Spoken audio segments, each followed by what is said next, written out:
I didn't start this war. I built a fence. That's it. But when the HOA sent their fake security boys to cut my wire and then tried to steal my land, I answered with 8,000 volts of legal Texas electricity.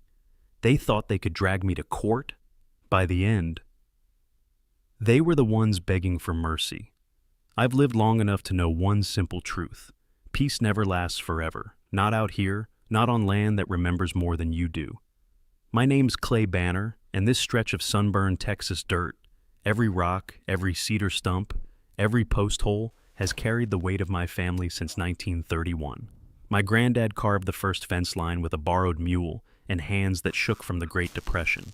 My father kept the place alive through droughts, cattle sickness, and a tornado that took half the barn roof, but somehow left the old windmill spinning like nothing happened. And now it's my turn. 120 acres, just wide enough to breathe in, just quiet enough to hear yourself think. Most mornings start the same. I step out onto the porch before the sun clears the ridge. The air still smells cold at that hour. Cedar, dust, and whatever the coyotes left behind on their night patrol. My boots find the same worn grooves along the porch boards, and my old dog Duke trots beside me, yawning like we're already behind schedule. By 6, I'm checking the cattle, tapping each water trough to hear if the levels dropped overnight. Then it's fence inspection, line by line, the same way my father taught me, not because I expect trouble, just because trouble finds you faster if you stop looking. For most of my life, that routine was enough to keep the world at the right distance. The town knew me, the sheriff knew me, and the neighbors, well, the real neighbors, respected a man who worked his land and minded his business. But the world changed. Or maybe it just shifted a little north, right up against my gate. When the Clear Hill Acres development went up beyond my northern boundary, it rose overnight like a rash. Streets carved too straight, lawns trimmed too close, and houses stacked in perfect rows that never matched the curve of the land. They carved a road where cattle used to wander. They planted trees that had no business surviving Texas heat.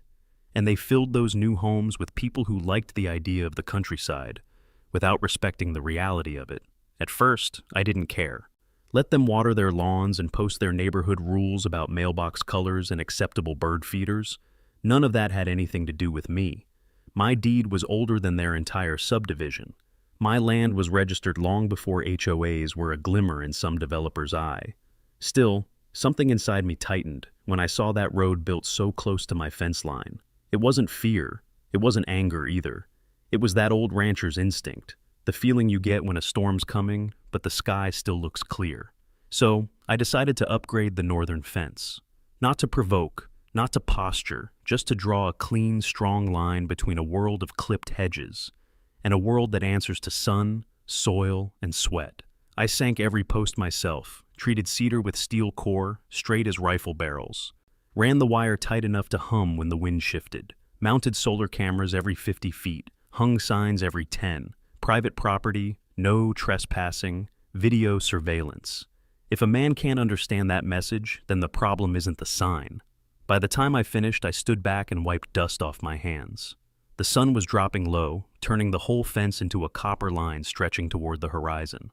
I felt something settle in my chest then, a kind of quiet pride. But peace is fragile, and some folks can't stand seeing a line they didn't draw. It started small. A glance from a passing jogger, an SUV slowing down to stare longer than normal, a group of teenagers pointing at my cameras like they were props in a theme park. I ignored it. I kept to my land. I kept to my cattle. I kept to what was mine. Then one morning, I opened my mailbox and found an envelope so polished it looked like it was afraid of dirt, cream-colored, embossed seal. Addressed not to Clay, but to property owner, Northern Boundary Zone. No return address, just a name printed at the bottom. Bradley Sloan, President, Clear Hill Acres Homeowners Association. I didn't know him, didn't want to, didn't need to. I stood there on my porch, holding that envelope, the wind tugging at the corner like it had something to say. And for the first time, I felt that storm I'd sensed weeks earlier begin to gather. Far off, quiet, but real. I opened the envelope, read the first line, and laughed out loud. A long, slow, disbelieving laugh. Because whatever war they thought they were starting, they had no idea who they were messing with. I remember standing there on the porch, The letter opened in my hands, Duke sitting at my boots like he was waiting for a verdict. The morning sun hadn't even burned off the haze yet, but my day was already heading downhill. The letter was written in a tone that tried real hard to sound official, that kind of polished language folks use when they want to boss you around without sounding like they're bossing you around. It said my newly installed fence was non-compliant with the established aesthetic standards of the Clear Hill Acres community. It went on to say I was required to remove unauthorized visual obstructions within 30 days to preserve neighborhood harmony. Neighborhood harmony. That one got a snort out of me. There are a lot of ways to describe my land. Rugged, dusty, sun-baked, stubborn, but harmonious ain't one of them. And it sure as hell wasn't part of their neighborhood. I finished my coffee, folded the letter in half, set it on the kitchen table, and went on with my day like it was a piece of junk mail. Because that's what it was, a mistake.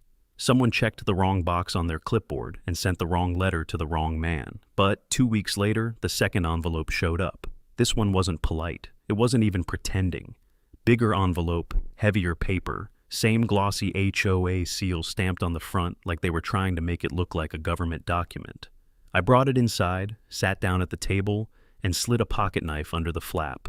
Duke wandered over and laid his head on my knee like he could smell trouble coming before I even finished reading. Inside was a formal notice of continued violation, a whole packet of printed pages, paragraphs written like someone had swallowed a legal dictionary. It said my failure to respond constituted non-compliance. It said I was creating a public safety concern. It said the HOA was prepared to escalate matters. And tucked in the back, a small blurry satellite map with a thick red outline drawn around the northern edge of my property, as if it belonged to them. That part didn't make me laugh. I stared at that red line, then out of the window toward the ridge, and a slow warmth crept up the back of my neck. Not anger, not yet. Just that rancher's sense again, the one that tells you something ain't right. So I wrote back, not on some fancy stationery, not on printer paper, on a page torn out of a lined notebook, the kind kids use in middle school. I wrote in all caps, partly to annoy them, partly because it felt right. I told them my land wasn't part of Clear Hill Acres, never had been, never would be. I attached a photocopy of my deed, my parcel registration, and the historic boundary map that's been on file longer than every person in that HOA's lifetime combined. Then I signed the bottom. Clay Banner owner, independent as hell, God bless Texas. I folded it, slid it into a plain white envelope, and mailed it off. And for a week or two, things got quiet again. The kind of quiet that makes you think maybe, just maybe, common sense has prevailed. But trouble, real trouble, doesn't knock on your front door. It doesn't call ahead. It doesn't leave a voicemail. Sometimes it climbs your fence in broad daylight. Sometimes it carries bolt cutters. And sometimes it shows up wearing a polo shirt with a fake security badge stitched on the chest. But I didn't know that part yet. Because back then, sitting at my kitchen table with the second letter folded beside my plate, I thought the storm was fading. Turns out, it was just gathering strength. It was a Thursday afternoon when the first motion alert buzzed on my phone. I remember because I was knee-deep in mud, working on a stubborn water valve that had been leaking since spring. Duke barked once, just one sharp, low sound, and looked north. I pulled off my gloves, swiped the phone, and the camera feed popped up. 2 men, standing right at my fence line. HOA polos tucked into khaki pants like they were going to a job interview at a lawn care company. One was tall and skinny, the kind of man who looked like he'd blow over in a Texas windstorm. The other one, heavier set, red in the face, built like a man who had spent more time yelling than working. Both of them were holding clipboards. That alone told me everything I needed to know. There's a certain type of man who uses a clipboard like a badge, like holding one gives him power he didn't earn. The skinny one was snapping pictures through the slats. Click, click, click, like my fence was a crime scene. The bigger one traced his hand along the top rail like he owned it. Then I watched the moment everything shifted. The larger man placed one boot on the lower beam, grabbed the top of the fence, and started to climb. Didn't read the sign right in front of his face. Didn't care he was stepping onto private ranch land. Didn't even think to knock. Just climbed. Slow, deliberate, like a raccoon with a badge. I didn't shout, didn't run out there, didn't say a word. I just watched. Because one thing my grandfather taught me, and taught me hard, was this: never confront a fool before you collect your evidence. So, I saved the video, tagged the file, moved it to a locked folder with a name no one but me would ever guess. About 10 minutes later, the two men climbed back down, scribbled something on their clipboards, and walked off toward the development road without a care in the world. You'd think that would have been the end of it. But a few days later, I found the first real sign that this wasn't just an overzealous HOA doing a drive-by inspection. I was checking the fence line after a windstorm, just walking slow, making sure nothing was downed, when I noticed it, the top wire, cut clean. Not frayed, not broken by weather, cut. The clip was smooth, high, and done with a bolt cutter. You couldn't miss it.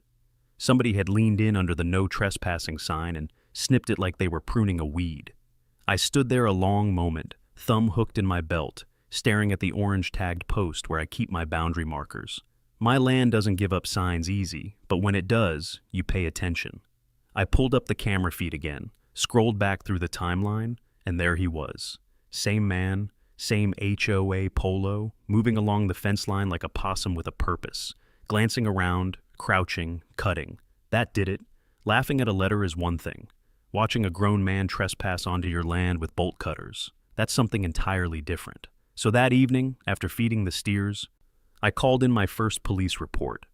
Officer Judson rolled down my driveway about 20 minutes later. His cruiser made that familiar crackling sound on gravel, the one I've heard since I was a boy. Judson's a good man, helped me round up loose cattle once, never asked for anything in return. He stepped out, stretched his back, leaned on the hood. "All right, Clay," he said, "let's see what we've got." I handed him the printouts. He whistled low, long, and slow. "This is criminal trespass," he said. "And that right there," he pointed at the bolt cutter frame, "is property damage." I nodded. "I figured you'd say that." Judson adjusted his hat, looked north toward the new houses popping up on the ridge. "These HOA folks," he muttered, "they forget where the pavement ends." He wasn't wrong. And as I stood there under the last light of the evening, looking out across land my family had held since 1931, I felt something quiet settle in my chest. Not rage, not fear, resolve. Because now I knew something I hadn't known before. This wasn't a misunderstanding. This was a test. And they were about to learn they'd picked the wrong fence to mess with. The kind where the air hangs still, the cicadas go silent, and the moon looks like someone shaved a sliver off the edge. I had just finished locking up the barn when the first motion alert buzzed on my phone. 12:47 a.m. Duke's ears perked before I even pulled the screen up. Camera 6, north fence, infrared mode. A lone figure moved along the boundary, slow, crouched, careful, hood up, backpack slung tight, every step deliberate like he'd walked this fence before, and in his hand, even through grainy night vision, I knew that shape. Bolt cutters. I froze the feed, zoomed in, my jaw clenched. Same build, same shoes, same walk, same HOA patrol guy from the daylight trespass. Except tonight, he thought he was clever. Hoodie instead of polo, scarf instead of badge. But fools don't get smarter at midnight. They just get bolder. I unpaused, watched him reach up, line up the cutters, and squeeze. Snap. Clean cut. But the thing he didn't know, the thing I had been waiting for, was that I'd replaced that very section 2 days earlier with a dummy wire hooked to a tiny die pack. Not harmful, not dangerous, just messy. And right as he leaned through the gap, pop! A sharp little burst of pressure. The camera caught the cloud perfectly. A bright, ridiculous explosion of neon orange dye splattering across his sweatshirt, face, and backpack like a paint factory sneezed on him. He stumbled backward, waving his arms, slipping in the dirt, cussing loud enough for the microphone to pick up half the words and imply the other half. Then he ran. Fast, like a man who suddenly realized he was about to have a real bad morning. I saved the clip, filed it, printed frames. I even kept the audio where he screamed, "Aw hell, he tricked us!" That one, I planned to use. I was still sorting the files when headlights swept across my porch. A familiar truck engine rumbled to a stop. Not Judson. Sheriff Hayes, a big man with gentle eyes and boots older than half the county. He stepped out slow, hat under his arm. "Clay," he said, voice low, "we got a report of a suspicious figure running through Clear Hill Acres. Orange as a jack-o'-lantern. Figured I'd check on you first. I just handed him the tablet. He watched the clip without saying a word, didn't blink, didn't hurry. When the die pack popped and the guy fell backward, Hayes let out a long exhale through his nose, the way a man does when something is equal parts stupid and predictable. Well, he finally said, that there is criminal trespass, no question about it. Maybe attempted vandalism too. I nodded. Thought you'd say that. He walked to the fence, shined his flashlight on the warning signs I'd posted every 10 feet. Electric? He asked. Not yet, I said. Legal when I do, though. Agricultural use, certified, Section 117. Hayes smiled, not a friendly smile, a knowing one. I'll note that in my report, he said. Make it clear you're within your rights. These HOA fellas, they forget country land don't work the way their little rule books say it does. He tipped his hat, looking north toward the development. Clay, this won't be the last time they try something. They didn't get what they wanted tonight. I folded my arms.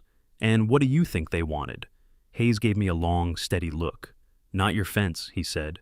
Your land. He climbed back in his truck, rolled down the window before pulling off. You call me if they come back. And Clay, be ready. When his taillights disappeared down the road, the night felt different, like the line had been crossed, not by me, but by them.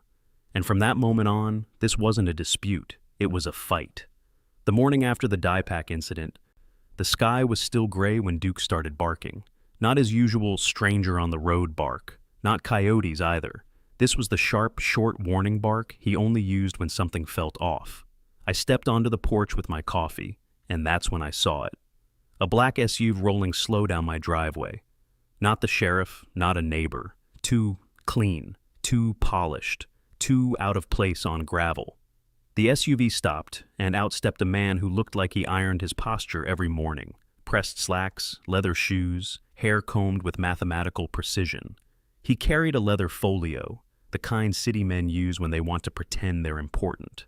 He looked around my ranch like he was measuring it for a sale. Then he forced a smile. Mr. Banner, he said, extending a hand I didn't take.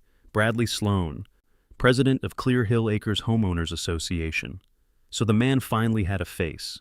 He wasn't tall, he wasn't strong, but he radiated that certain type of confidence, the kind built on paperwork and signatures, not soil and sweat. What can I do for you? I asked. He took off his sunglasses, and that smile got thinner. Well, let's just say last night caused a bit of concern.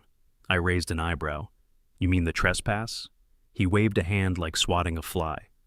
A misunderstanding. That told me everything I needed to know. He didn't come here to talk about the crime. He came because someone came home stained orange and crying. Anyway, he continued, I'm here to propose something mutually beneficial. Mutually beneficial. That phrase should come printed on a red flag. I kept a straight face, but inside, I was already reaching for the small digital recorder in my shirt pocket. Old habit from my military days. Old friend taught me, never walk into negotiations without proof of what was said. I clicked the recorder on with my thumb. Go on, I said. Bradley cleared his throat, clasped his hands together like he practiced this in front of a mirror.